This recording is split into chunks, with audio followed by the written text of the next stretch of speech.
2009. aasta suvel selguski siis kogu see pilt, mis siin järve põhjas on. Et kui vaataks kogu Peipsi vesikonda veel, siis Värska lahti on umbes madal, et me praegu sõidame, siis see veekihi paksus on maksimaalselt 2 meetrit, et kui me sinna kordoni juurde jõuame, siis võib lodja tagant näha isegi selliseid täitsa mulje kerkimas ja kui me veel edasi sealt sanatooriumi poole sõidame, siis tekib siia lodja sappa täiesti selline mudavee mullivand.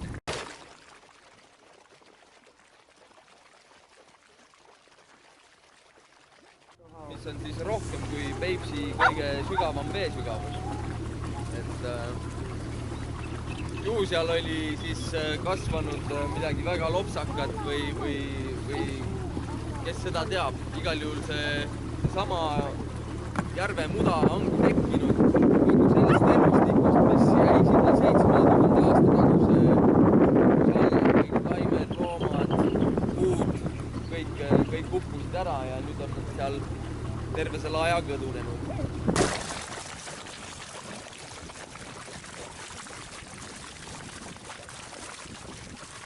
Kõigepealt tasuks tähelepanu pöörata sellele, et kui ta liugleb, tiivad on niimoodi kergelt ülespoole suunatud.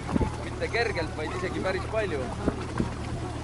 Et selline üpris pikk saba on ja kui üldse linnuvaatusest nüüd rääkida, siis võib-olla lindude puhul esimene asi, just röövlindude puhul, kui te mõnda lindu näete, teise okstest risupesa, siis kloorkullid, Eestis on neid 3 liiki, kõik on maas pesitseja ja rooloorkull, keda me just nägime, siis tema on selline ka üpris kindel selline nišš, et ta valib sellisest suurest roomassiivist välja kõige kõrgema rootuti, murrab seal need rootukad lihtsalt maha ja sinna tulebki siis kurn muneda.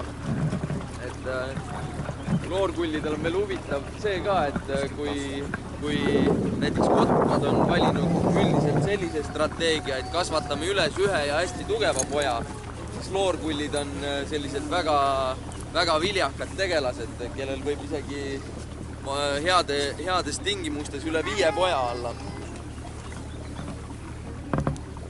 Ja alati tuttpüttide pulmamäng kulmineerub siis sellise pika jooksuga, et kõigil sukelpartidel on jalad hästi keha tagaosas, mis tagavad siis neile väga head ujumisoskused ja tuttpütid siis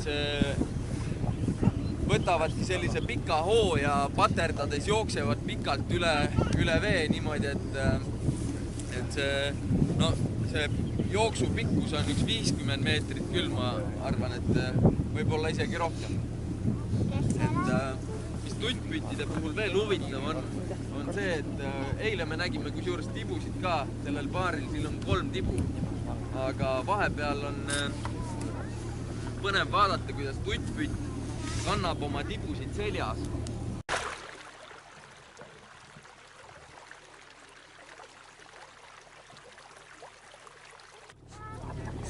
Vasakul see hoone, kus ka Vimpel siis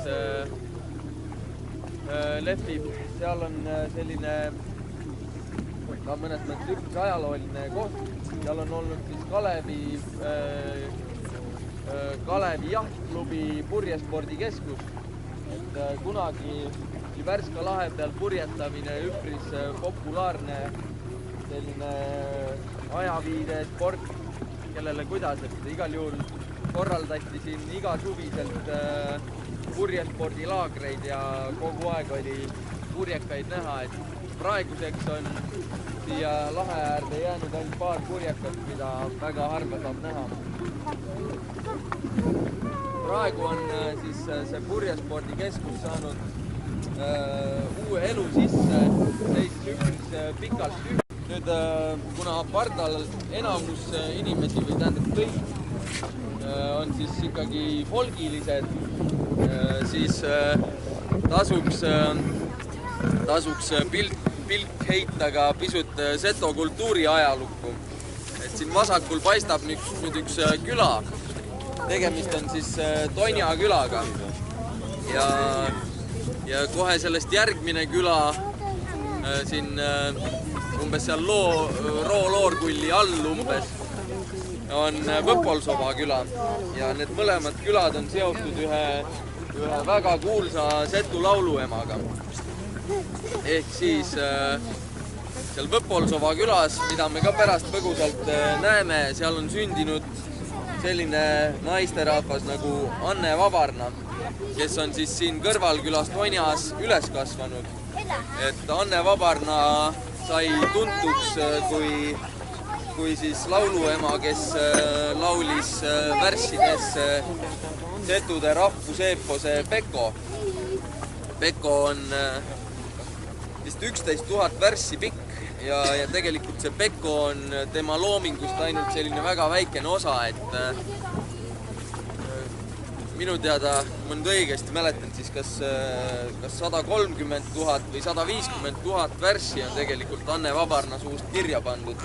Tegemist oli sellise kirjaoskamatu rahvalaulikuga, aga kellel oli selline piisavalt haritud poeg, kes oskas tema kõik laulud üles kirjutada.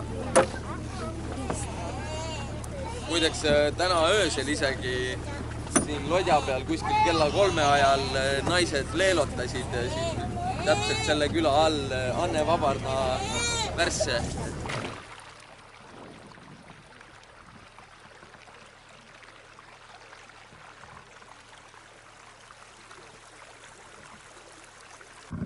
Aga igal juhul paremal paistab siis sanatoorium ja see muda siis, nagu enne rääkisime, et kogu see järve põhi on muda täis, siis tegelikult me asumegi praegu ravimuda karjääris. Tegemist on sellise mudakarjääriga, kuhu aeg-ajalt sõidab üks suur parv peale. Parve peal on kopp ja sellise kopaga siit samast see muda ammutataksegi. Kes binokliga pilgu kaugemale heidab, siis seal kuskil nende laeva märkide taga vahel paistab ka selline kollane piiripost. Kõik ilmselt on Seto folgi plakati pealt näinud, milline siin see järve peal see piiripost välja näeb, et kes tahab, võib üles otsida. Siis paistab meile veel üks selline Eiffeli torn, mis tegelikult ei ole Eiffeli torn. Tegemist on siis hoopis sellise väga suure kõrgepinge liinimastiga, mis asub seal Kolpino saare siis ida-servas ja selle masti kaudu tuleb Kolpino saarele elekter.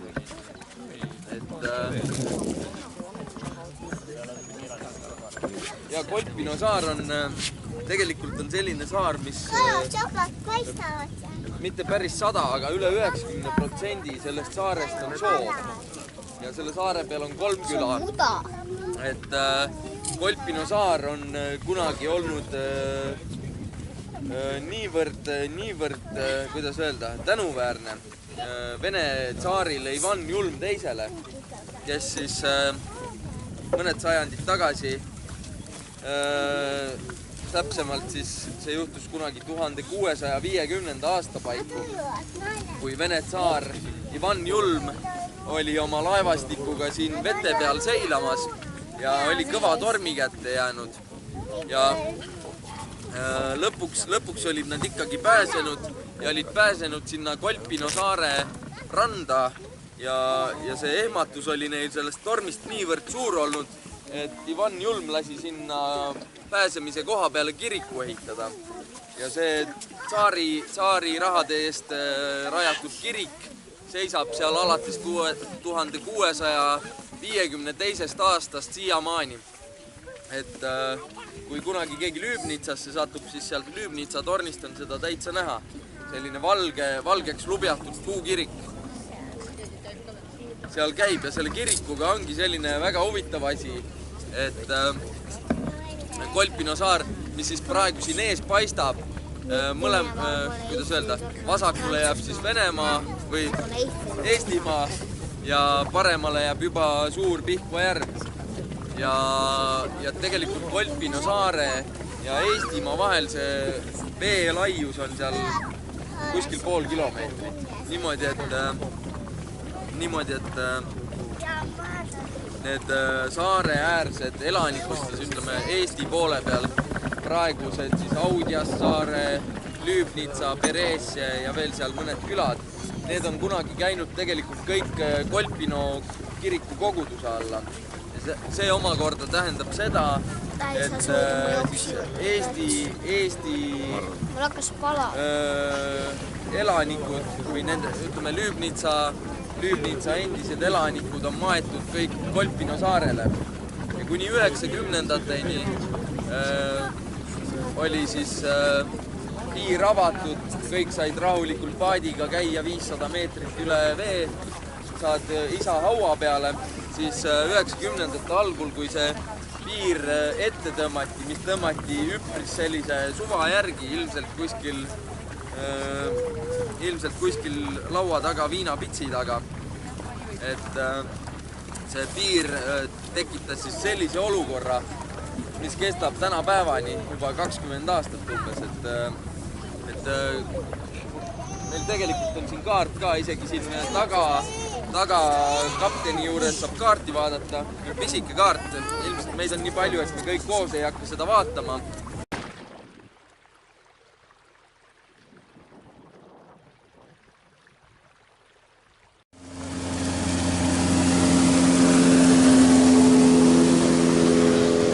Kohe algul tasub ära mainida, et see tee, mida me sõidame, see on ka alates Hansa aegadest peale on siis ka Värska olnud lotjade selline oluline kaubasadam. Tegelikult tol ajal lodjad sõitsid isegi välja veel kaugemale kui see Seto Folgi plats. Et sealt Seto Folgist, ütleme, edasi veel on Verhuulitsa küla ja kunagi ulatus selline korralik laevatatav vesi sinnani välja. Praeguseks on niimoodi, et kui seal Õrsaval all Kirmase platsil läheb see sillakene üle oja, et ongi selline pisikene oja ainult alles jäänud, siis vanasti sõitsid sealt laevad ja see Verhuulitsa küla ongi tegelikult oma nime saanud kunagi lodjakaupmeeste käest. Et kui me vaatame siin nüüd järjest neid kaldaid, siis need kaldad hakkavad järjest kõrgemaks minema. Ja näiteks Õrsava järve ääres on juba selline päris korralik kallas, kui vaadata. Ja Verhuulitsas veelgi kõrgem. Ja see Verhuulitsa tulenebki siis vene keelest, kus siis Verh on justkui kõrge ja Uulitsa nagu tänav ja kunagi lodjakaupmehed siis ütlesidki sellise kõrgsuue või kõrgtänav, kuhu nad maabusid. Aga lodi on siis Hansa aegadest pärit, see on siis kuskil 16. sajandist, täpselt just sellise Peipsi ja Emajõe oludele sobivaks ehitatud kaubapurjekas. Et kuna Peipsi ja Emajõgi mõlemad on sellised üpris madalad, siis oli vaja sellist laeva, millega olekski võimalik vedada väga palju kaupa, millega saaks igale poole randuda ja millega saaks siis madalas vees ka sõita.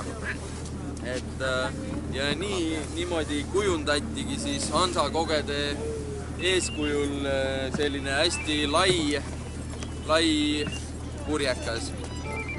Et hiilgeaegadel on lotjasid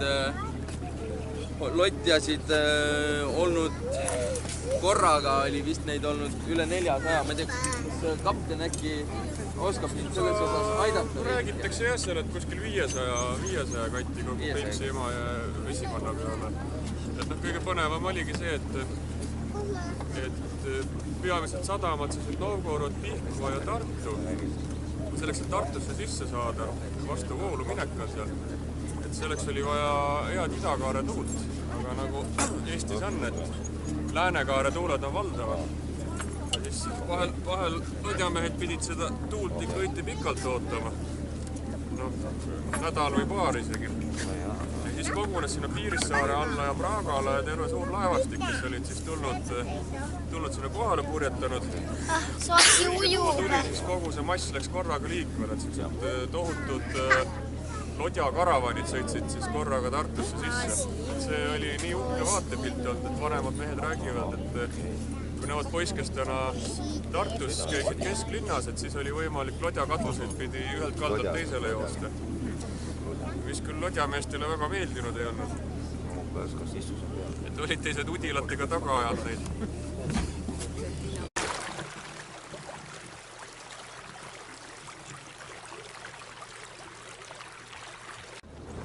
No need ütleme eelmise aasta rookõrred on ka siin kuskil 3 meetrit ikkagi.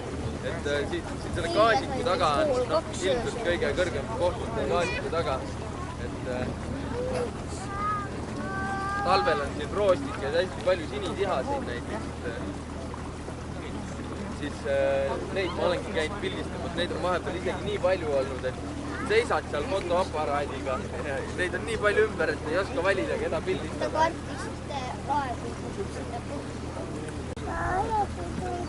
Kui on sobivalt tõustud ikka puri üles, muidu ma oleks siia Värska lahte ka purjega sisse sõitnud, aga siin on just seesama kõrgepingeliin. Et siis oleks me jäänud nii kõrge, siis oleks Värska nii elektrist ilma jäänud kui meie lodjast. Et see ei olnud nagu hea lahe.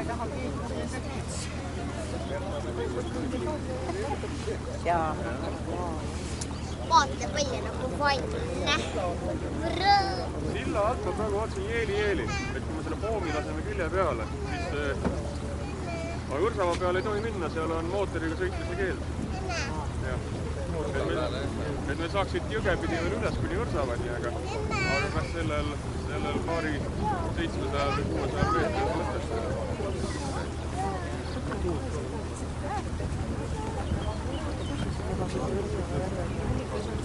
No Paul siin rääkis, et varsti võib-olla kaotatakse ära seal see, et praegu ta on siseveekogude nimekirjas, aga kui see mootoriga sõidu keeld ära lõpeb, siis võib-olla järgmine aasta võiks mitte. Maksimumkiirus, ütleme purjega me oleme sõitnud 15 kilomeetrit tunnis. Et kuna ta on suur lai ja laberi, siis mingit hetkest lihtsalt läheb veetakistus nii suureks, et ei ole mõtet näiteks mootoriga. Mootoriga meil on optimaalne 10 kilomeetrit tunnis. Et iga kilomeeter, mis sealt edasi nagu peale lükkame gaasi, siis praktiliselt kütuse kulu vahekordiks. Praegu ütelda täpselt 6,9 praegu, 7 kitti tunnis. Ei tea selles mõttes, et siiamaani ei ole ümber läinud. Aga niisugune paari meetri lõhk. Et mere peal kannatab suuremat lainet, mere peal on laine amplituud pikem. Siin Peipsi peal siin on lühikese amplituud. Aga peab olema mingi 2,5 laine. Siis on märjaks juba.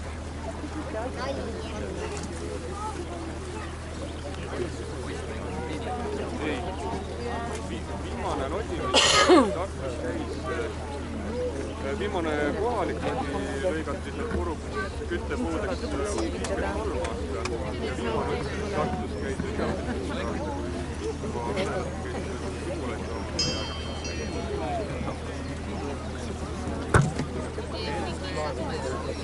Kas vesi on soe? Venemaa pool oli veel jah kauem ilmselt, aga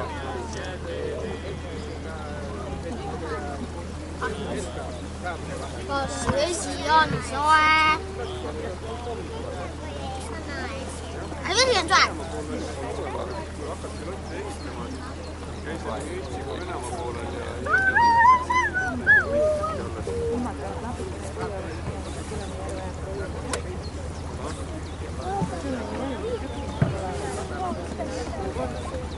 nojah, siin ongi selline modifikatsioon, et saaks õiget anda, et siin on parraste teatud liiklusruum, tavaliselt oli see katus, koos pardasse võisid nüüd üldse katus. ja suured luugid olid nagu kaupa laadud. Nii, aga üsna pea me hakkame randuma, et kellelgi veel mõni küsimus on, siis võib lasta tulla, aga omalt poolt, mis ma hakkan öelda, ma ei tea, hoidke loodust ja folkige ja olge muidu toredad ja vaadake ikka linde ja kõike muud hääd. Ujujatele öeldud, kott kaela, kivi kotti ja uju. Et tulge teinekord jälle. Raunile ka tänu, et pidas ikka vasta. Hommikuse 7 oli tal juba lipu. Ja eile õhtu kell 4 lõppes viimane lodjasõit.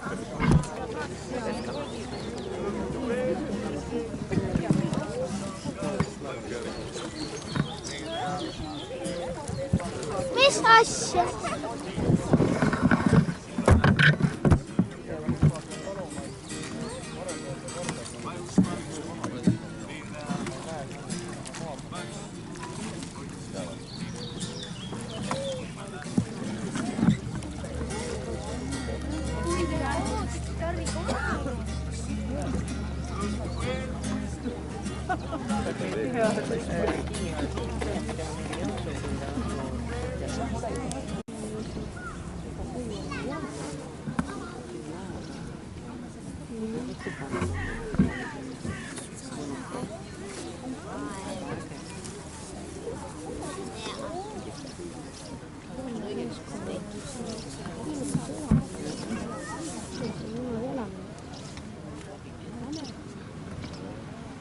Me oleme kohal.